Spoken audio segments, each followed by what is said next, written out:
여호와께서 므낫세와 그의 백성에게 이르셨으나 그들이 듣지 아니하므로 여호와께서 아수르 왕의 군대 지휘관들이 와서 치게 하시매 그들이 므낫세를 사로잡고 쇠사슬로 결박하여 바벨론으로 끌고 간지라. 그가 환난을 당하여 그의 하나님 여호와께 간구하고 그의 조상들의 하나님 앞에 크게 겸손하여 기도하였으므로 하나님이 그의 기도를 받으시며 그의 간구를 들으시사 그가 예루살렘에 돌아와서 다시 왕위에 앉게 하시매 므낫세가 그제서야 여호와께서 하나님이신 줄을 알았더라. 그 후에 다윗성 밖 기혼 서쪽 골짜기 안에 외성을 쌓되 어문 어기까지 이르러 오벨을 둘러 매우 높이 쌓고 또 유다 모든 견고한 성읍에 군대 지휘관을 두며 이방 신들과 여호와의 전의 우상을 제거하며 여호와의 전을 건축한 사내와 예루살렘에 쌓은 모든 제단들을 다 성 밖에 던지고 여호와의 제단을 보수하고 화목제와 감사제를 그 제단 위에 드리고 유다를 명령하여 이스라엘 하나님 여호와를 섬기라 하매 백성이 그의 하나님 여호와께만 제사를 드렸으나 아직도 산당에서 제사를 드렸더라. 므낫세의 남은 사적과 그가 하나님께 한 기도와 선견자가 이스라엘 하나님 여호와의 이름으로 권한 말씀은 모두 이스라엘 왕들의 행장에 기록되었고 또 그의 기도와 그의 기도를 들으신 것과 그의 모든 죄와 허물과 겸손하기 전에 산당을 세운 곳과 아세라 목상과 우상을 세운 곳들이 다 호세의 사기에 기록되니라. 므낫세가 그의 열조와 함께 누움에 그의 궁에 장사되고 그의 아들 아몬이 대신하여 왕이 되니라. 아몬이 왕위에 오를 때 나이가 22세라. 예루살렘에서 2년 동안 다스리며 그의 아버지 므낫세의 행함같이 여호와 보시기에 악을 행하여 아몬이 그의 아버지 므낫세가 만든 아로색인 모든 우상에게 제사하여 섬겼으며 이 아몬이 그의 아버지 므낫세가 스스로 겸손함같이 여호와 앞에서 스스로 겸손하지 아니하고 더욱 범죄하더니 그의 신하가 반역하여 왕을 궁중에서 죽이매 백성들이 아몬 왕을 반역한 사람들을 다 죽이고 그의 아들 요시야를 대신하여 왕으로 삼으니라. 여러분 반갑습니다. 오늘도 큐티로 여는 기막힌 하루입니다. 본 말씀 역대하 33장 10절부터 25절의 말씀입니다. 오늘 큐티 말씀을 통해 죄악에서 돌이켜 회개하는 므낫세와 또 끝까지 범죄하는 므낫세의 아들 아몬에 대한 기록을 볼 수 있습니다. 오늘도 우리에게 주시는 성령의 음성에 우리가 다 함께 귀를 기울이시기 바랍니다. 자, 먼저 오늘 10절의 말씀에 여호와께서 므낫세와 그의 백성에게 이르렀으나 그들이 듣지 아니하였다라고 합니다. 자, 지금 이 역대기에서는 단순히 므낫세의 죄가 듣지 않은 것이다 라고만 기록하고 있죠. 그러나 므낫세에 대한 또 다른 기록이 있는 열왕기서를 보면 그 정도가 아니었다는 것을 우리는 알게 됩니다. 열왕기사 21장 16절 말씀입니다. 므낫세가 유다에게 범죄하게 하여 여호와께서 보시기에 악을 행한 것 외에도 또 무죄한 자의 피를 심히 많이 흘렸다 라고 기록하고 있습니다. 이 열왕기서에 의하면 므낫세는 단순히 듣지 않은 것뿐만이 아니라 하나님의 말씀을 대언하는 선지자들을 서슴없이 죽이는 데까지 죄를 저질렀다는 것입니다.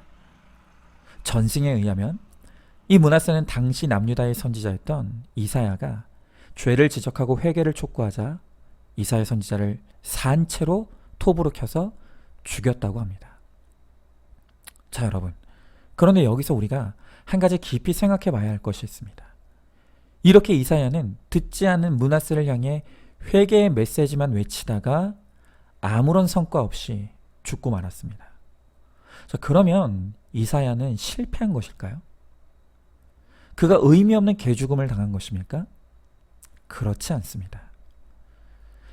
애시당초 하나님께서 이사야에게 주셨던 사명은요, 이루는 사명이었습니다. 거기까지가 이사야의 역할이었습니다. 그리고 그 다음은 하나님이 하실 일이었습니다. 여러분, 이것이 참 중요합니다. 하나님께서 오늘 우리를 영혼구원의 동역자로 부르십니다. 하나님께서 구원의 역사를 이루기 위해 우리와 함께 일하시기를 원하신다는 것입니다. 그런데 우리가 이 영혼구원을 위한 사명을 감당하고자 할 때 반드시 기억해야 될 매우 중요한 원칙이 있는데 그것은 우리의 역할이 있고 또 하나님의 역할이 따로 있다는 것입니다. 여러분, 우리의 역할은 무엇입니까? 그것이 바로 이르되의 역할입니다. 하나님은 우리에게 말씀을 맡기셔서 우리로 하여금 하나님의 메시지를 이르게 하십니다. 그래서 우리가 대언자로서 구속사의 복음과 간증을 전하는 것입니다. 우리의 역할은 딱 여기까지입니다. 그리고 그 다음에 그 전한 말씀이 들리게 하시고 깨달아지게 하셔서 변화와 회개를 일으키는 것은 전적인 하나님의 역할인 것입니다. 그런데 우리가 자칫 내 열심이 넘치다 보면 하나님의 영역까지 침범하는 일이 일어납니다. 그리고 내 힘으로 사람을 바꾸겠다는 욕심을 부리게 되는 것입니다. 여러분, 그런데 그게 됩니까? 안 되죠. 하나님만이 하실 수 있는 일을 내가 하려고 하니 될 리가 없는 것이죠. 그러다 보니 열심히 하긴 하는데 사람이 바뀌지 않는 것을 보면서 우리가 실망하고 지치게 되는 일들이 일어납니다. 여러분, 우리는 절대로 사람을 바꾸거나 변화시킬 수 없습니다. 그건 하나님의 영역이고 하나님의 역할입니다. 우리는 그저 우리에게 주어진 이 이르되의 말씀과 간증을 전하는 거기까지가 우리의 역할인 것입니다.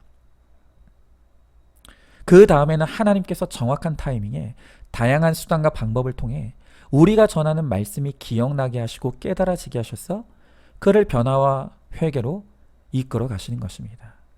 여러분, 그러므로 우리는 사람이 변하지 않는다고 해서 실망하거나 낙심하면 안 됩니다.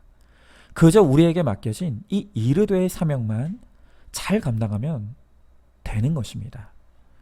여러분, 오늘 이 므낫세를 보십시오. 비록 이사야 선지자는 듣지 않는 므낫세를 향한 외치다가 끝내 그의 살아생전에 므낫세가 회개하는 모습을 보지 못하고 죽었습니다. 그러나 하나님은 그가 죽은 다음에라도 아수르에 잡혀가는 고난을 통해 생전에 이사야가 전했던 복음이 생각나게 하시고 깨달아지게 하셔서 마침내 회개의 열매를 맺게 하시는 것입니다. 여러분, 그러하기에 이사야의 죽음은 개죽음이 아닙니다. 의미 없는 죽음이 아닙니다. 실패한 사역이 아닙니다. 가장 가치 있고 영광스러운 죽음인 것입니다. 여러분, 우리도 마찬가지입니다. 우리는 우리의 역할과 사명이 있습니다. 그저 우리에게 주어진 역할대로 오늘도 부지런히 내 가족과 지체들에게 나의 복음을 나의 입술과 삶으로 전하고 간증하면 됩니다.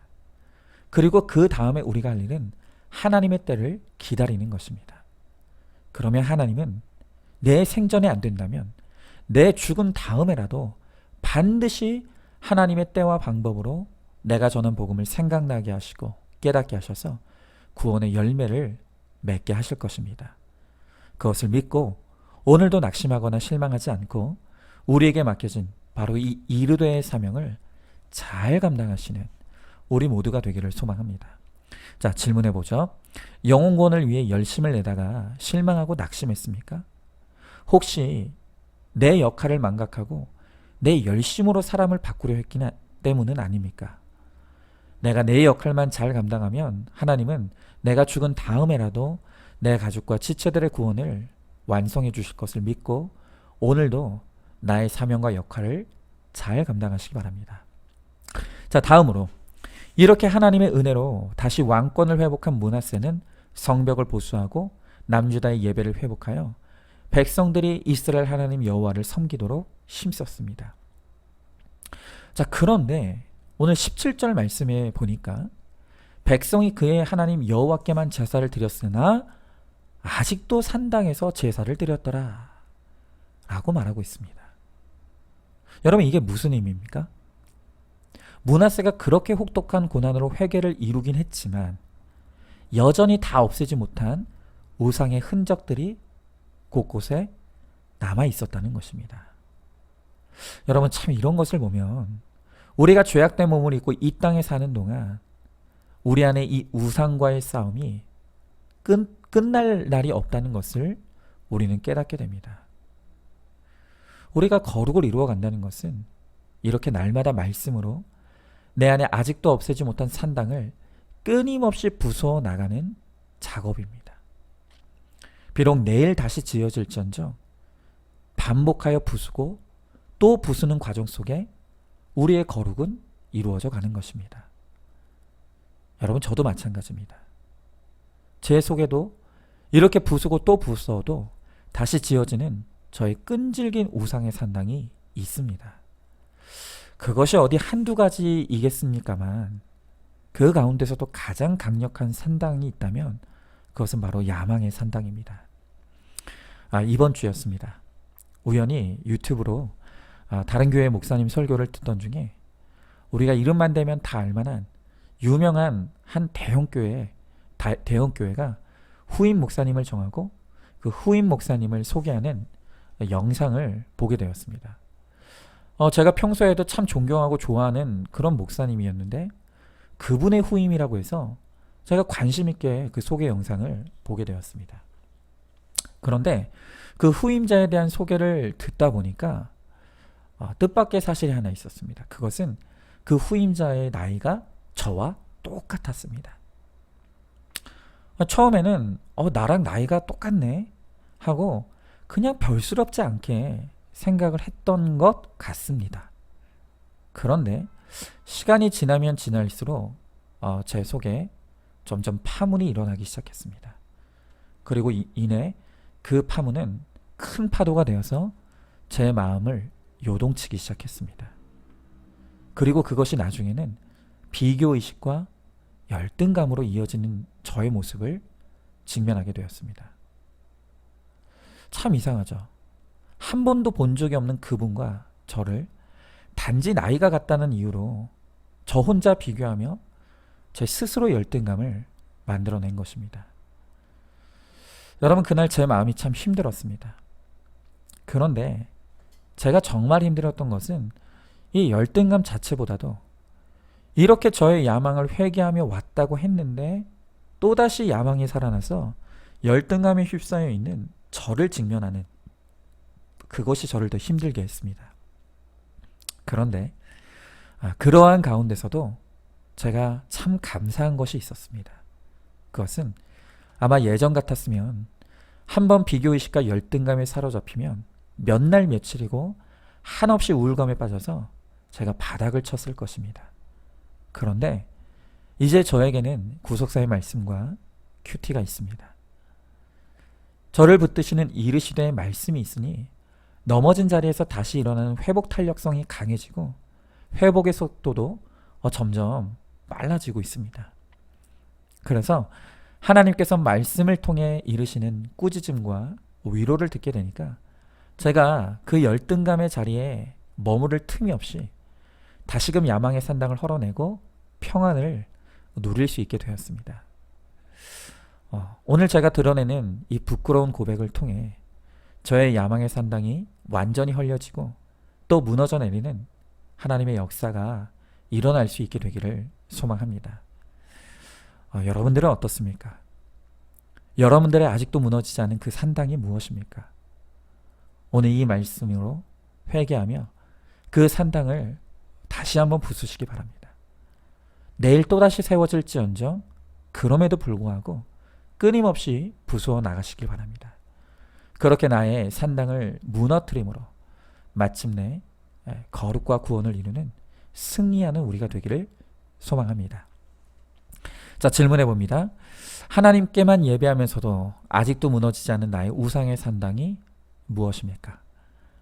하나님과 우상을 함께 섬기는 것이 당연시 되어 있지는 않습니까? 비록 다시 세워질지라도 날마다 말씀으로 회개하며 산당을 무너뜨리는 것이 나의 거룩을 이루는 비결임을 명심하시기 바랍니다. 자, 마지막으로 이제 므낫세는 죽고 그의 아들 아몬이 왕위를 이어받습니다. 자, 그런데 이 아몬 왕의 기록은 21절부터 25절의 단 5절이 전부입니다. 물론 그 이유는 그가 왕위에 즉위하고 그 왕위를 유지한 것이 단 2년밖에 되지 않는 것도 있습니다. 그러나 또 다른 이유는 이 아몬에게 좋은 것이 하나도 없기 때문입니다. 이 아몬은요, 좋은 것은 없고 아버지의 나쁜 것만 골라 배운 그런 사람이었습니다. 자, 그래서 22절의 말씀에 보니까 이 아몬은 그의 아버지 므낫세가 하나님을 떠나 있었던 시절에 행했던 그 악은 적극적으로 배우고 받아들였습니다. 자, 그런데 반면에 23절의 말씀에 보니까 그 아버지 므낫세가 회개하여 겸손히 행했던 것은 또 그가 따르지 않았다는 것입니다. 그러니까 이 아몬은 아버지로부터 나쁜 것은 다 물려받고 좋은 것은 하나도 취하지 않았던 것입니다. 여러분, 그런데 이게 어디 아몬만의 문제입니까? 우리가 딱 이렇지 않습니까? 여러분, 우리 아이들 보십시오. 우리가 아이들을 양육할 때 얼마나 좋은 습관 하나 아이들에게 길러주기가 어렵습니까? 좋은 것들은 가르치고 잔소리하고 그것도 안 되면 때려서라도 가르치려고 해도 좀처럼 이게 되질 않습니다. 그런데 나쁜 것은요, 가르쳐주지 않았는데도 어디서 어떻게 배웠는지도 모르는데 잘 배워서 따라합니다. 여러분, 우리가 이런 것만 봐도요, 인간이 모태에서부터 죄악 가운데 출생한 100% 죄인이라는 것이 우리가 인정이 될 수밖에 없습니다. 여러분, 그렇기 때문에 우리가 우리의 자녀들을 믿음으로 키우기 위해서 할 수 있는 한 단 하루라도 빨리 어릴 때부터 부지런히 말씀을 가르치고 믿음의 본을 보이고 양육하는 것이 너무너무 중요합니다. 여러분, 우리 속담에 3살 버릇이 80까지 간다는 말이 있죠. 그런데 그 말이요, 단순한 속담이 아니라 과학적으로 입증된 이 교육학적인 이론이라는 것입니다. 인간의 두뇌는요, 거의 3살 이전에 90%가 완성이 된다고 합니다. 그래서 이 태어나서부터 3살 때의 이 시기까지가 형성된 습관은 평생 동안의 삶에 이 상당한 영향을 주게 된다는 것입니다. 여러분, 제가 이렇게 보면 우리가 신앙생활하기 가장 힘들 때가 있다면 바로 이 갓난아기를 가진 부모의 때를 보내는 시기가 신앙생활에서 가장 힘든 때가 아닌가, 저는 그렇게 생각합니다. 아이를 들쳐업고 교회로 나오는 것까지도 너무 힘들지만 막상 교회 왔다고 해도 유아실에 갇혀서 아이 뒤치다꺼리 하다가 그냥 뭐 예배를 드렸는지 아닌지도 모른 채로 그냥 오기가 일쑤입니다. 그래서 우리 젊은 얼마들은요, 도대체 이럴 거면 내가 교회 왜 나가나 하는 그런 생각이 들 때가 참 많습니다. 그러나 그것이 정말 부모에게는 힘든 일이지만, 그러나 그때 그 아기를 들쳐 업어서라도 교회에 데려갔던 그 시기를 아이들은 반드시 기억합니다. 머리로 기억하지 못한다 할지라도 아이는 그 갓난아기 시절에 교회에서 맡았던 그 냄새, 그리고 그 분위기, 그 소리를 온몸으로 다 기억한다는 것입니다. 그래서 모태신앙으로 어머니 뱃속에서부터 교회를 다녔던 아이들을 보면요, 금요철야 때 그 시끄러운 소리 가운데서도 잠을 잘 잡니다. 왜냐하면 그 아이에게는 그 소리가 소음이 아니라 너무나 익숙한 그런 소리이기 때문입니다. 여러분, 그래서 우리 부모님들이 힘들더라도 뱃속에서부터 말씀을 들려주고 교회에 빠지지 않고 또 모임에 참석하는 것, 바로 그것이 아이들을 구원으로 이끄는 비결인 것입니다. 물론 제가 이렇게 말하면 어떤 분들은 나는 이미 내 아이들이 다 컸는데 어쩌란 말이냐 하시는 분들이 있겠지만, 여러분, 실망하실 필요 없습니다. 하나님에게 있어서 늦은 때란 없습니다.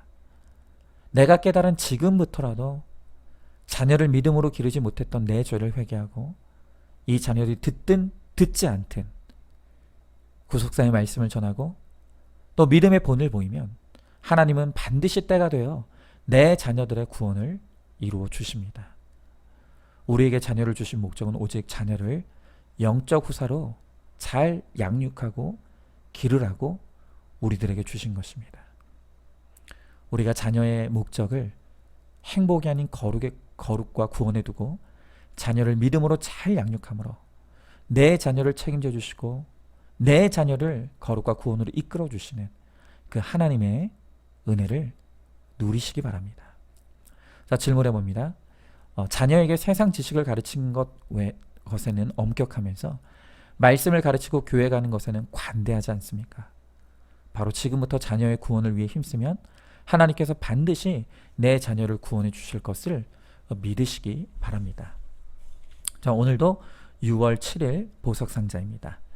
말씀 앞에 나의 죄를 내놓고 죄와 투쟁하는 모습을 보여줄 때 다른 사람들이 이것이 죄구나, 이렇게 싸워야겠구나 알게 됩니다. 그러니 내 고난은 귀하고 귀한 보석 덩어리입니다. 버려야 할 것, 끝내야 할 것이 아니라 아끼고 닦아서 쓰임받을 귀중한 보석입니다. 아멘. 오늘도 큐티로 기막힌 하루를 살아내는 하늘가족 공동체 우리 모든 성도님 되시기를 주님의 이름으로 축복합니다.